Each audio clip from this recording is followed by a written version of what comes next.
Saudações em Cristo, um abraço fraternal a todos neste dia 19 de julho. Estamos aí na expectativa de em breve a igreja poder se reunir no templo, onde ali poderemos compartilhar os nossos louvores, nossas devoções ao Senhor de uma maneira mais coletiva, uma maneira mais próxima. Por enquanto, o Senhor está nos concedendo perseverança para continuarmos nessa quarentena até momento oportuno. No entanto, não deixamos de meditar na palavra de Deus e de transmitir também essa reflexão à igreja, o alimento espiritual.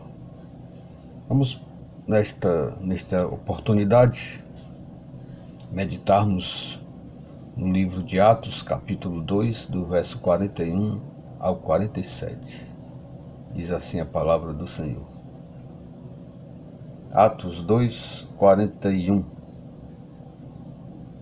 Então os que aceitaram a palavra foram batizados, havendo um acréscimo naquele dia de quase 3.000 pessoas, e perseveravam na doutrina dos apóstolos e na comunhão, no partir do pão e nas orações. Em cada alma havia temor, e muitos prodígios e sinais eram feitos por intermédio dos apóstolos. Todos os que creram estavam juntos e tinham tudo em comum. Vendiam as suas propriedades e bens, distribuindo o produto entre todos à medida que alguém tinha necessidade. Diariamente perseveravam unânimes no templo, partiam o pão de casa em casa, tomavam as suas refeições com alegria e singeleza de coração, louvando a Deus e contando com a simpatia de todo o povo. Enquanto isso, acrescentava-lhes o Senhor dia a dia os que iam sendo salvos. Oremos. Senhor nosso Deus e Pai, mediante a leitura da Tua Palavra, pedimos a iluminação do Espírito Santo para que possamos compreendê-la e assim o nosso coração possa receber como alimento verdadeiro para as nossas almas. É o que te pedimos em nome de Jesus. Amém. Gostaríamos de meditar nesta palavra, nesse texto, sobre o tema Como viviam os primeiros convertidos, um modelo a seguir, um padrão.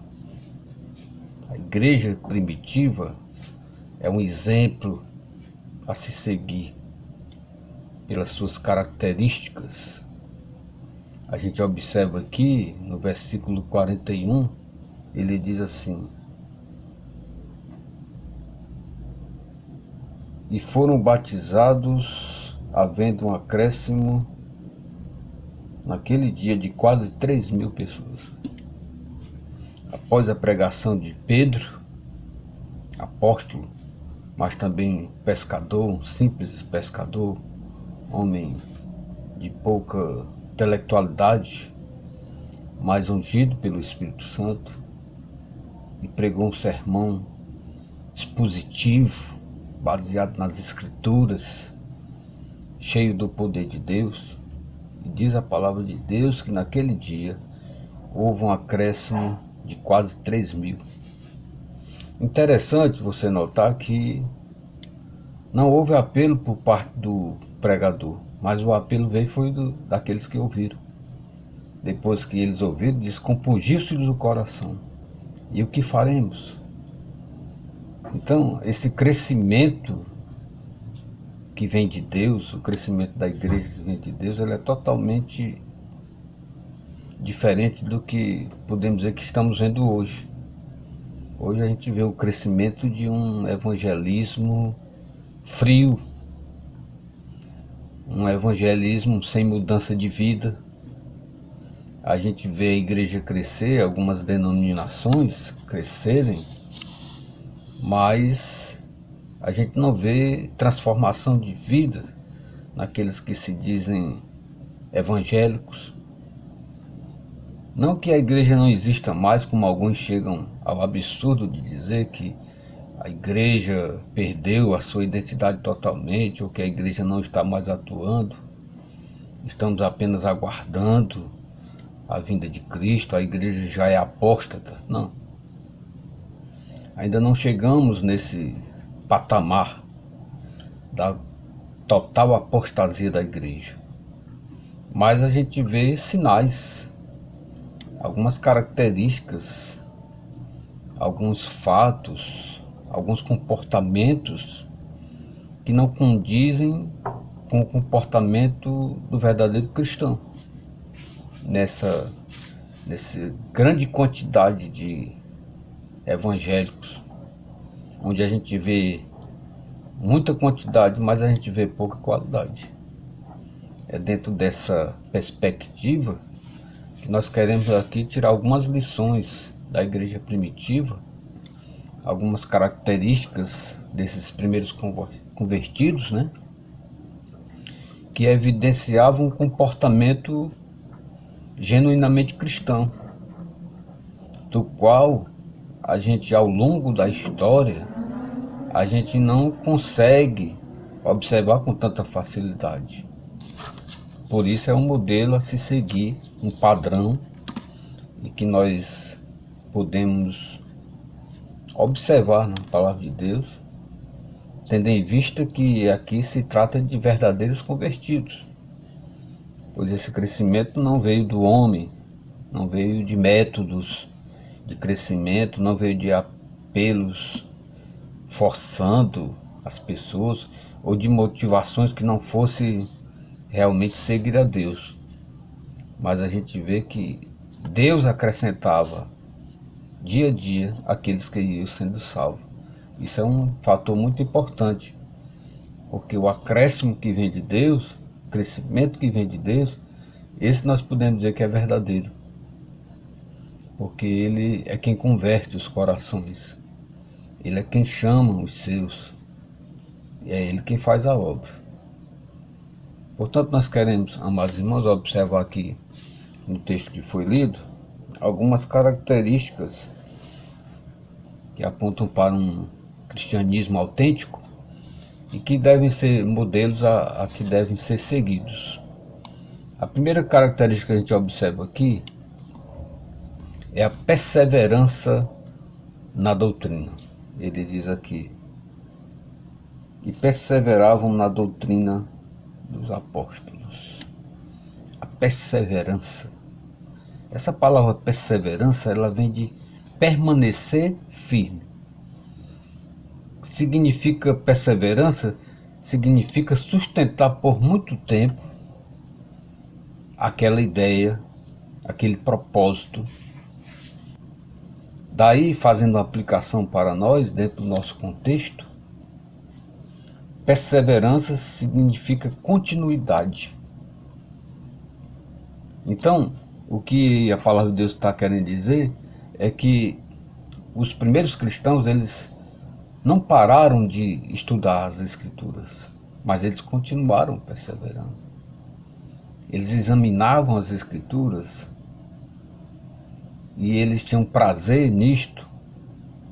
A gente observa, por exemplo, nos crentes de Bereia, que também aqui no livro de Atos, no capítulo 17, eu vou ler aqui,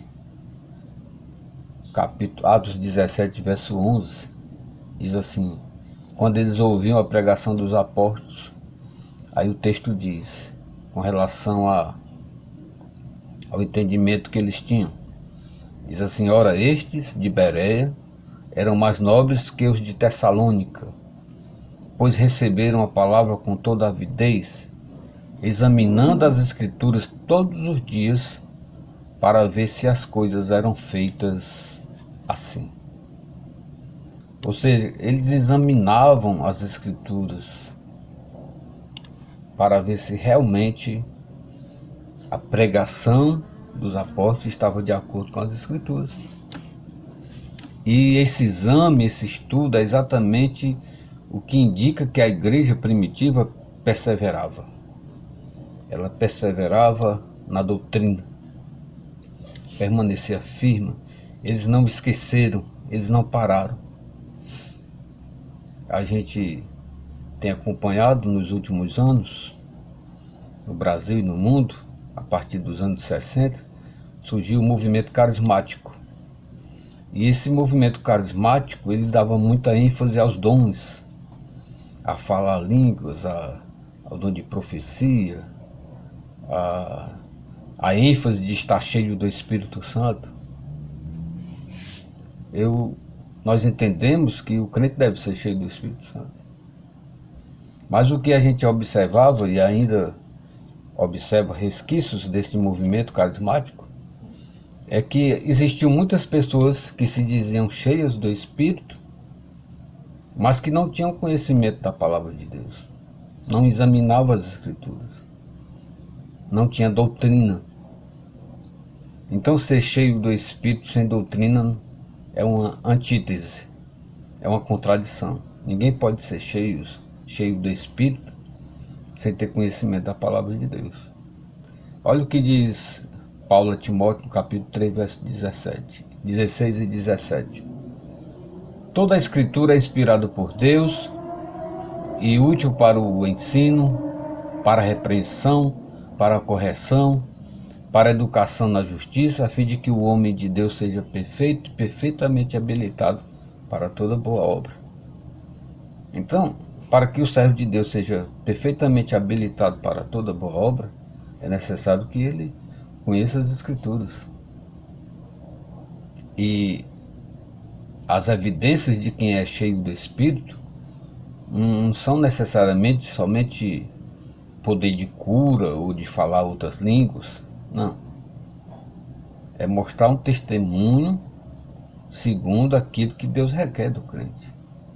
Existem várias maneiras de se expressar uma verdadeira santidade, sem que seja necessariamente a evidência de dons espirituais, mas se constitui de uma vida plena, cheia, buscando agradar a Deus em todas as coisas. E isso advém na proporção em que nós conhecemos a palavra de Deus e perseveramos nessa doutrina. A recomendação da palavra de Deus é buscar e perseverar no conhecimento da palavra de Deus.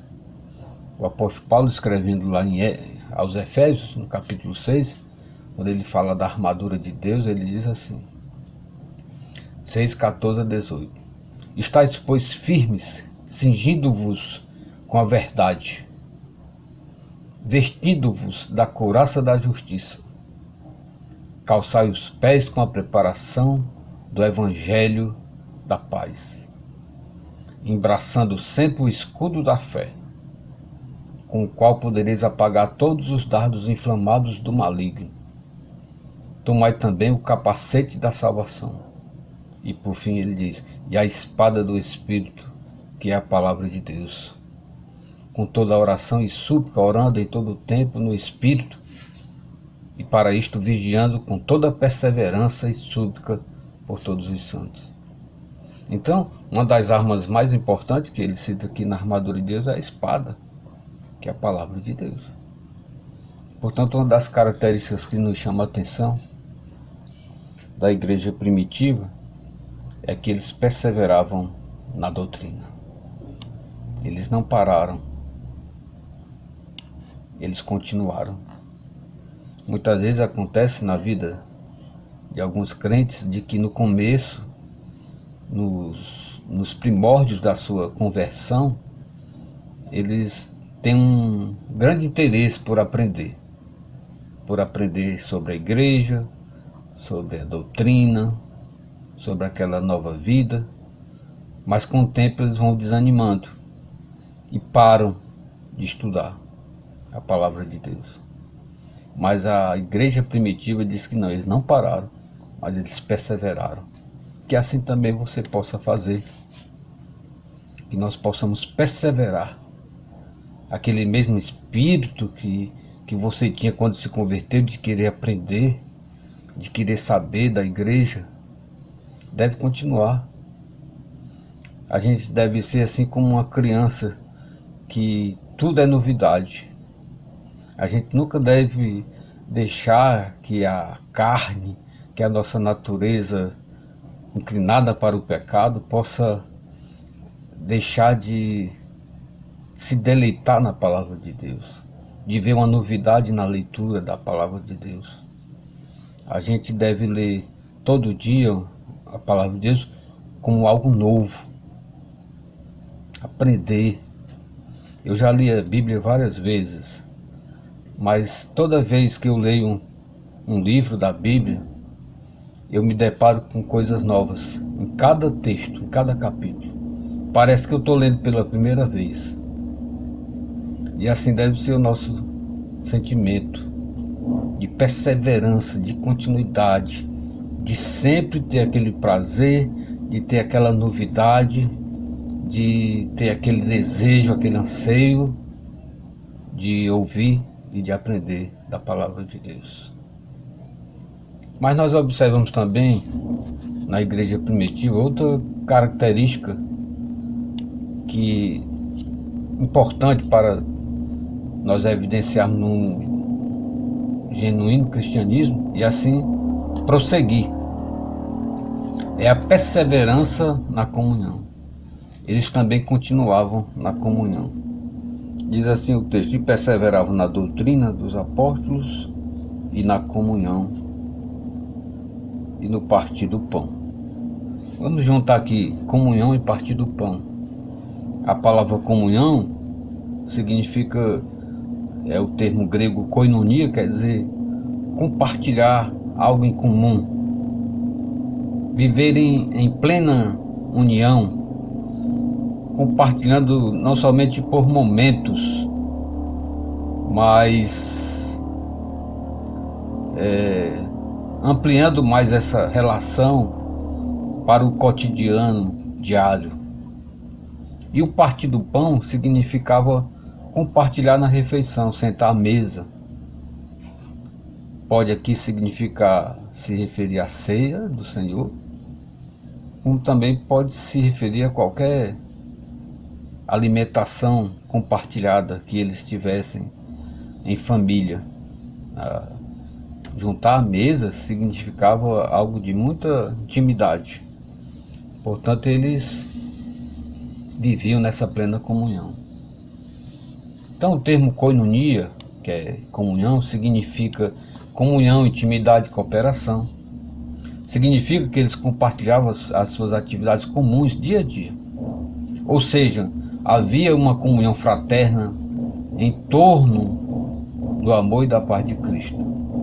A gente vai observar que os versos 44 a 46, ele vai dizer detalhadamente: todos os que creram estavam juntos e tinham tudo em comum. Vendiam suas propriedades e bens, distribuindo o produto entre todos à medida que alguém tinha necessidade. Diariamente perseveravam unânimes no templo, partiam o pão de casa em casa, tomavam as suas refeições com alegria e singeleza de coração. Então essa perseverança na comunhão, essa vida comunitária, envolvia tudo na vida deles. A gente também tem que partir aqui para o contexto, é que muitos que se convertiam eram de outros lugares e ali eles permaneciam, não queriam mais voltar para a sua cidade. E outros, durante o período de perseguição do Império Romano, eles perdiam as suas propriedades, seus bens. Então essa comunhão era muito importante, porque significava a expressão do amor de uns para com os outros, né? Havia uma superabundância da graça de Deus, eu acredito nisso. Quando a graça de Deus toma conta de nós, e de qualquer crente, que ele está cheio do Espírito Santo, totalmente desprendido das coisas materiais, ele é capaz de se desfazer dos seus bens para ajudar o próximo. E o que acontecia na igreja primitiva era exatamente isso. As pessoas vendiam as propriedades para ajudar os irmãos. Isso não é coisa de louco, isso é coisa de crente, é coisa de alguém que ama e de alguém que é desprendido das coisas materiais e que está obedecendo a palavra de Deus, que tudo que nós ganhamos é para nós vivermos e para ajudar aos necessitados. Por isso é um grande modelo a se seguir, que era a comunhão, a perseverança na comunhão e no partir do pão. E a terceira característica é a perseverança na oração. A gente observa aqui que eles perseveravam na doutrina, na comunhão, no partir do pão e nas orações. O texto vai dizer que eles viviam unânimes no templo. De modo que a oração deve ser uma constante na vida do crente. A igreja primitiva, o próprio livro de Atos vai dizer isso, aqui em Atos, capítulo 12, versículo 12, que ela era uma igreja que tinha essa prática de oração coletiva.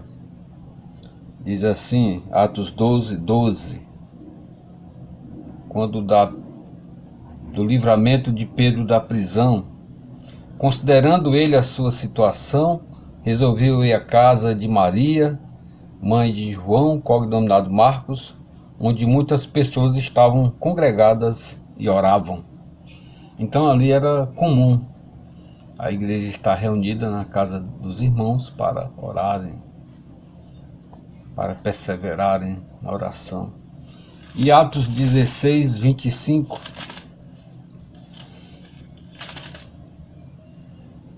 quando também fala da outra prisão de Paulo e Silas, por volta da meia-noite, Paulo e Silas oravam e cantavam louvores a Deus, e os demais companheiros da prisão escutavam. Estavam presos, mas estavam ali perseverando na oração. A oração é característica do crente. Se você quiser conhecer um crente, procure um crente verdadeiro, procure um crente que ora. A gente vê um exemplo disso aí. Paulo, ele, quando se converteu, ele perguntou o que devia fazer, quando ele se encontrou com o seu Jesus, diz, entra na cidade e procura alguém, lá em Atos capítulo 9, versículo 11,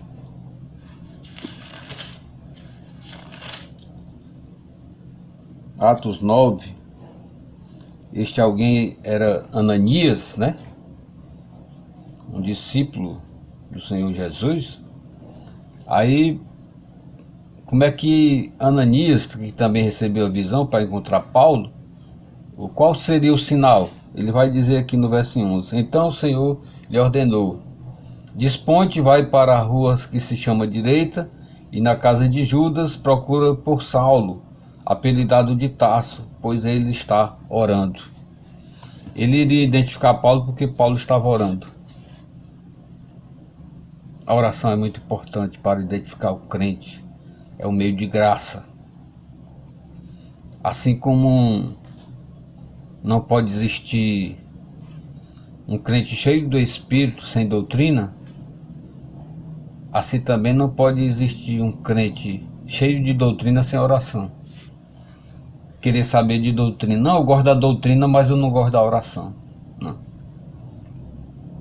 A oração também é imprescindível para o crente. Eu acredito, e nós vemos isso na palavra de Deus, que quanto mais nós conhecemos a palavra de Deus, mais nós oramos.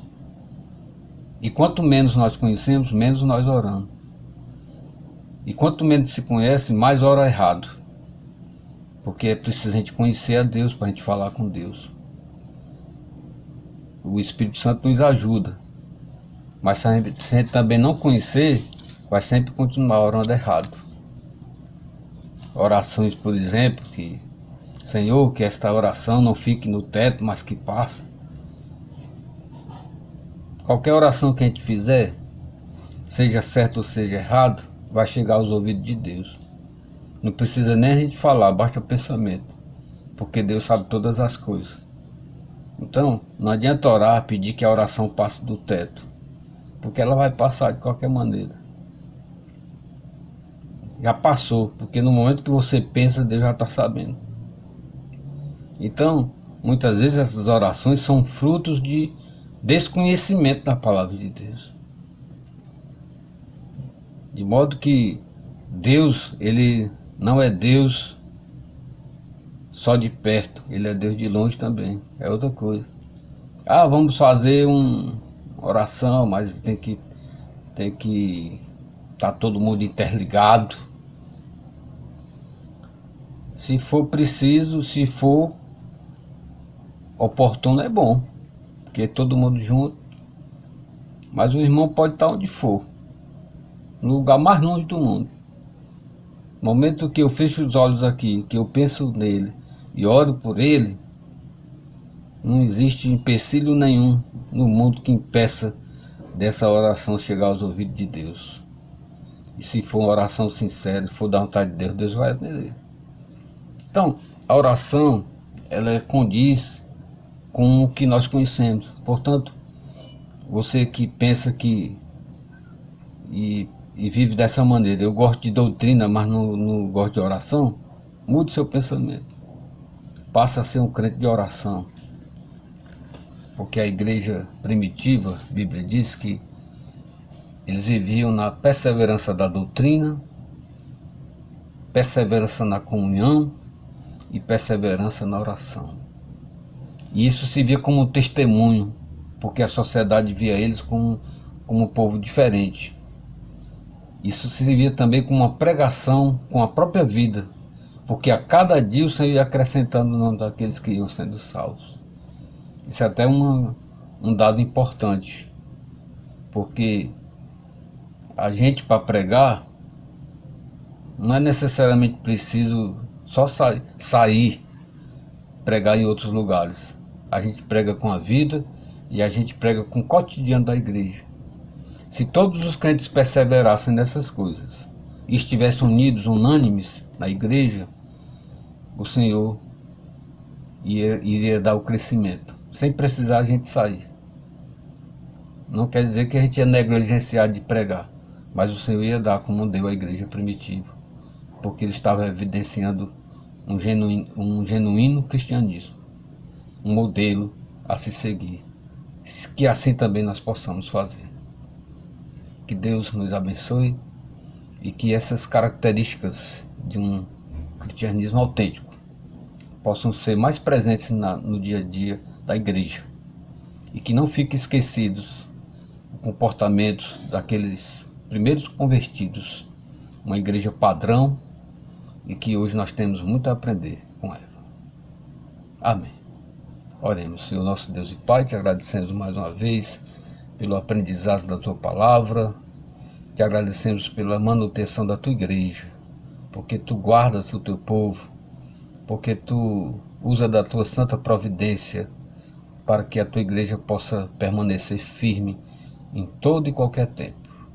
E assim nós te agradecemos pela igreja e que essas características de perseverança na doutrina, na comunhão e na oração possam estar cada dia mais presentes em nossas vidas. É o que nós te pedimos e te agradecemos em nome de Jesus. Amém. Que a graça do nosso Senhor e Salvador Jesus Cristo, o amor de Deus, o nosso Pai, a comunhão e as consolações do Espírito Santo seja com todos vós e com todo o povo de Deus, hoje para todos sempre.